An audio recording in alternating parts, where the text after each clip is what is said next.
Hello, everyone. I'm Plasma Warriors, and you like to call me that guy with the Afro. This is part two of a multi-part series about what to do when you're first joining a convention. Last time we talked about what you should do, what kind of costs you should have. This time we're going to talk about what kind of convention you should go to. Again, everyone is different, so don't overthink this. Just make sure you understand that whatever you like typically is the right answer, but there's a little bit more to it than that. This is part two of my series about first time conventions. I'm thinking there's going to be four parts to it. There might be a little bit more, but generally, I think four parts ought to cover the basics. So, this is part two, and none of these are in particular order. So, don't just run off to part one if you haven't seen this one. This one's more about which one you should go to. So like, share, subscribe to make sure you find out who, if anyone's interested in conventions, that they can actually see what kind of conventions they should go to.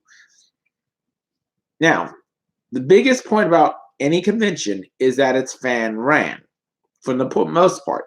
I know a lot of people like to say, that's a lot of money for us to pay, Yeah, but you also got to remember everyone, 90% of these conventions are pretty much, they need people to run it. Now, sometimes I understand this, sometimes I don't. Sometimes I understand you're going to a convention that you're brand new, you have no idea what you're doing, and yet you want to run right into it and say, hey, I want to do all this because I know it's going to be great for my portfolio or whatever. Trust me, do not volunteer your first convention. Just don't.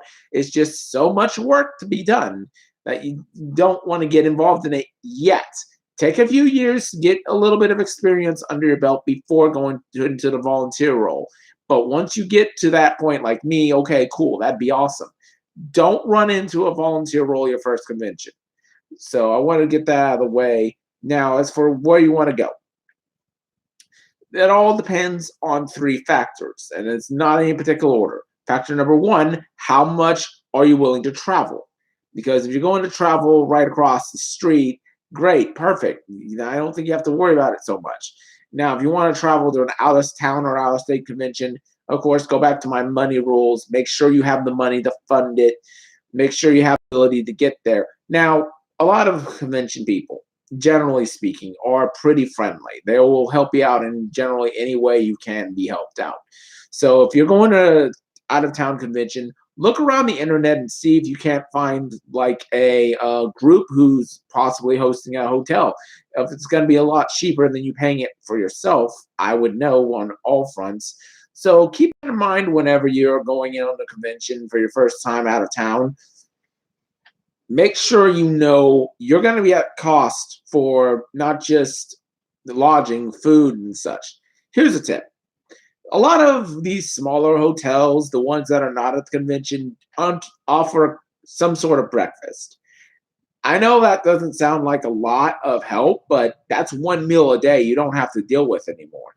Boom. There's another $15, $20 right there.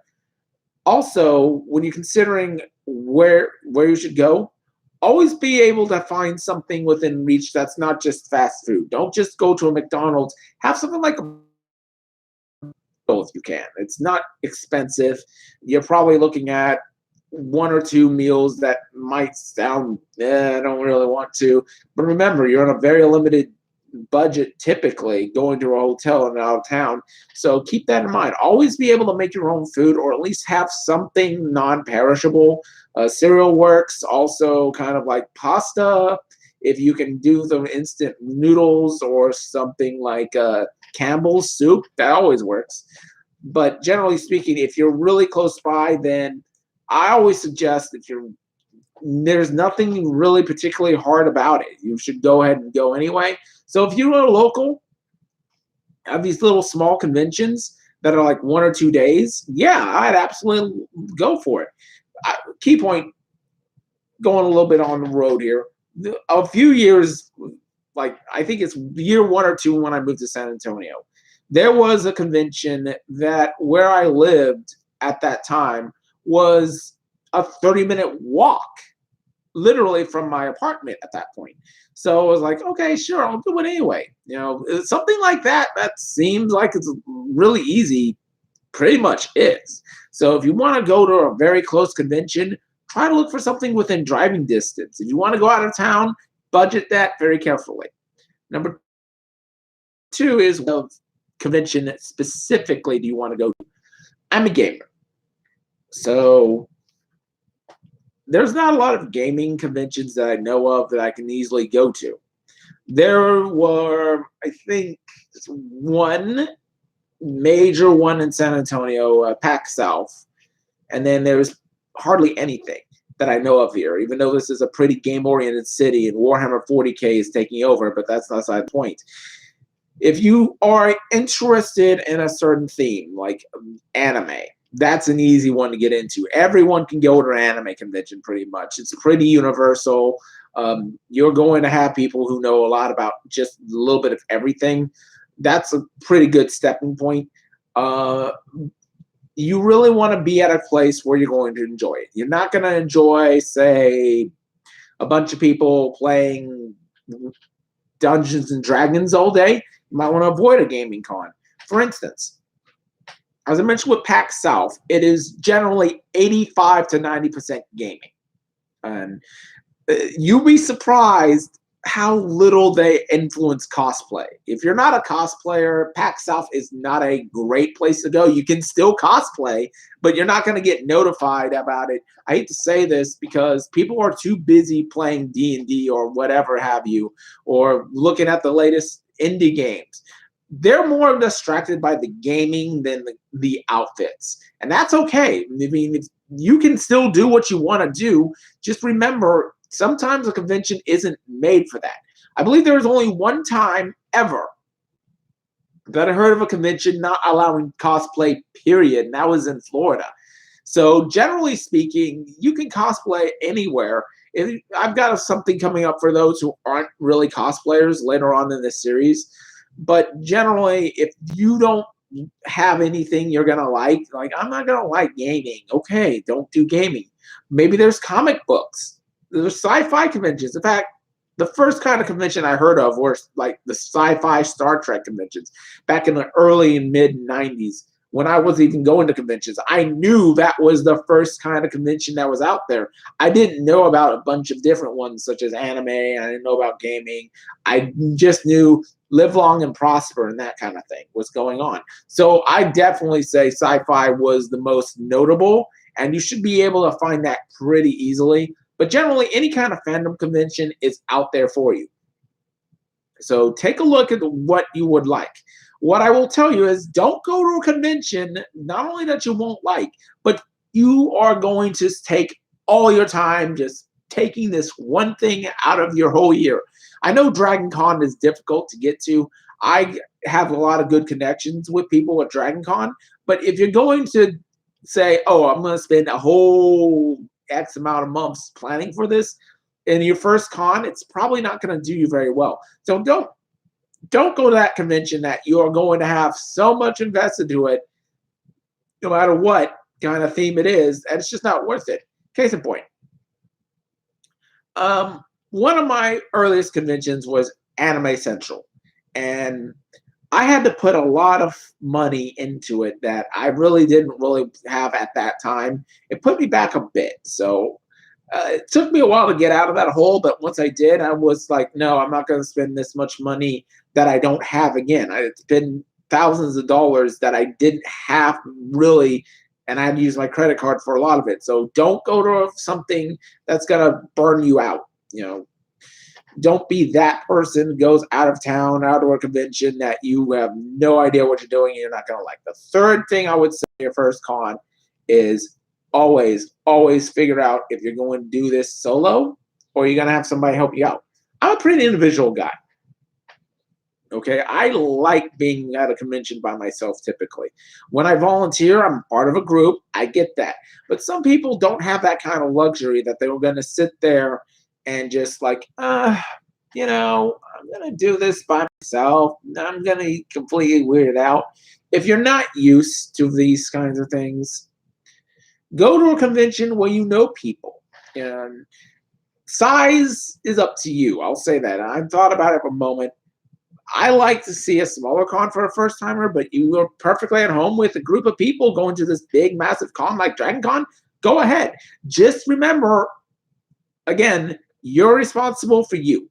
You're not going to be responsible for the guy next to you doing something stupid.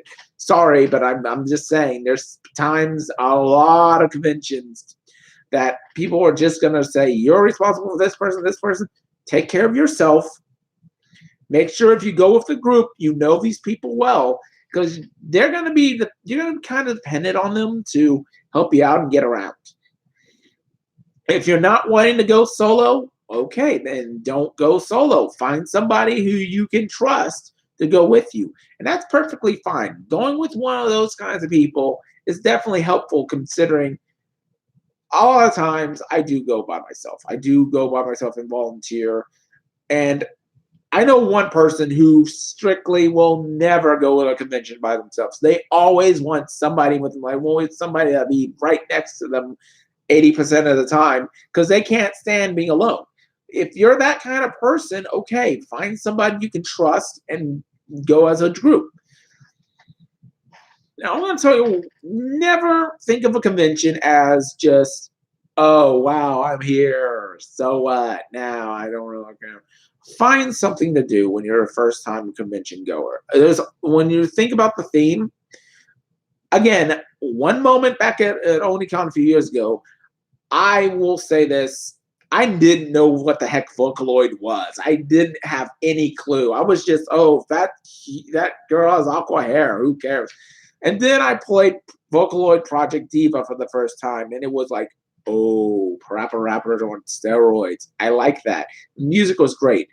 Again, don't just go in there thinking there's nothing to do. There's plenty of things that you might not realize you can even go only at a convention.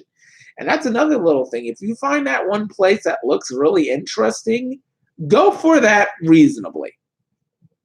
I don't mean go for that and spend all your money and burn yourself out. Go to that one place reasonably. And who knows, you might find something that connects totally different that you didn't expect. So, mainline point though is always look at something that you're going to like first. Make sure it's within reasonable reach. And if you have that, get somebody to go with you if you need to. The one thing I would say, never go to a convention that has a bad reputation. I mean, sometimes they have good reputations or good people there that have different kinds of points of view. But let's say Anime Matsuri. It's been nobody likes it. The guy over there is terrible. Again, don't be in that place where you're gonna feel like I'm being here is gonna be a bad sign. Also, another note: if you're going to the convention for that one guest, like I said before, if a guest cancels, and you spent all this money, this is your first time, you've got to have this picture taken with this person. Make sure you understand that going there one time is just awesome. You did that picture. But I always say it like this: never stop at a convention ending. The closing ceremonies happens. Go out and tell people what you did. Always look at see if that as soon as you're done with that one amazing event, if there's more to people would like it or there's more to do. Again, the best thing I can tell you, besides the 3 points, is just go. Don't worry about who or what is there. If you're going with a group, if you're going out of your way and budgeting something, if you're going to a Star Trek or anime convention, if you like it, go. Don't hesitate, because again, I was one of those who I didn't even know I was going to get into this until I went. So keep that in mind as you think about it. Just make sure if you like everything's in order, go ahead. No one's stopping you. In fact, I recommend finding conventions that are really awesome. And I mean super great. And speaking of a convention that's super great, next weekend is OniCon, and that will be November 9th to the 11th. And I'm going to be there again. Some issues came up, though. I think they're going to be ironed out. I'm going to see the area anyway. I've already made arrangements to get there and back. Only question is, where am I staying? Well, that's going to be ironed out sometime within this week. Generally speaking, I like OniCon particularly. It's in Galveston, Texas, and I think it's a very good, solid convention. You should check it out. Until then, just make sure, no matter what convention you go to first, it's something that you're going to like. Again, there's plenty to do. There's always something. I always recommend a smaller convention, but a big one if you can handle the crowds are great. And I also think don't volunteer your first time. Make sure you have some experience at a convention because you can get lost in it very quickly if you're not careful. So, with that being said, have fun. Make sure your budget is right. Make sure the location's great. You're fine with the theme. If you're going solo or with a group, you're good with the group or going alone. Have fun. Later.